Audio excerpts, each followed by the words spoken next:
2020 পর্যন্ত বেসরকারি জায়গাতে বেসরকারি সেক্টরে চাকরি করেছে। 2020 পর্যন্ত তার মাইনে ছিল মাত্র 20 থেকে 25,000 টাকা। কোভিডের পর চাকরি ছেড়ে দেয়, হরিয়ানা ছেড়ে দিল্লিতে চলে আসেন এবং এরপর হঠাৎ করে দেখা যায় বিগত 2-3 বছর ধরে সোশ্যাল মিডিয়ায় বিশাল ব্যাপার, ব্লগার হয়ে গেছেন। ট্রাভেল উইথ জো বলে একটা চ্যানেল চালাচ্ছেন, 5 লক্ষের বেশি ফলোয়ার্স রয়েছে, বছরে 3 থেকে 4টে বিদেশ ট্যুর করছেন, পাকিস্তান, চীন, ভুটানের যাতায়াত, অল্প সময়ের মধ্যেই বিপুল সম্পত্তির মালিক, দামি ফ্ল্যাট, দামি গাড়ি, সবকিছু। জ্যোতি মালহোত্রার মতো আর কজন রয়েছে ভারতের গণতন্ত্র, ভারতের সংবিধানের সুবিধা নিয়ে তারা যা খুশি তাই করতে পারে এবং একই সঙ্গে দেশ বিরোধী কন্টেন্ট বানাতে পারে। জ্যোতি নজরে আসে তার পাক সফর থেকে। কিরকম জায়গা থেকে?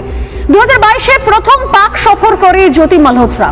10 দিনে পাকিস্তান সফর থাকে তার প্রথমবার এবং সেই সময় আমি টিমকে বলবো এই ইনফরমেশন গুলো দিতে, মানুষ যাতে দেখতে পায়, জানতে পারে, সেগুলোকে চালাতে বল। 10 দিনের পাকিস্তান সফর করে সে প্রথমবার ভিডিওতে পাকিস্তানের ব্যাপক প্রশংসা সেই সময় শুনতে পাওয়া যায়। জীবনশৈলী, পাকিস্তানের লাইফস্টাইল, পাকিস্তানের খাবার দাবার, পাকিস্তানের জীবনশৈলী তার প্রশংসা করে ভিডিও বানায় এই জ্যোতি মালহোত্রা এবং এগুলো বানিয়ে রীতিমতো হয়তো যেরকম এখনো পর্যন্ত আমাদের সোর্স বলছে তারপর থেকে নাকি আইএসআই নজরে আসে জ্যোতি 2022 থেকে।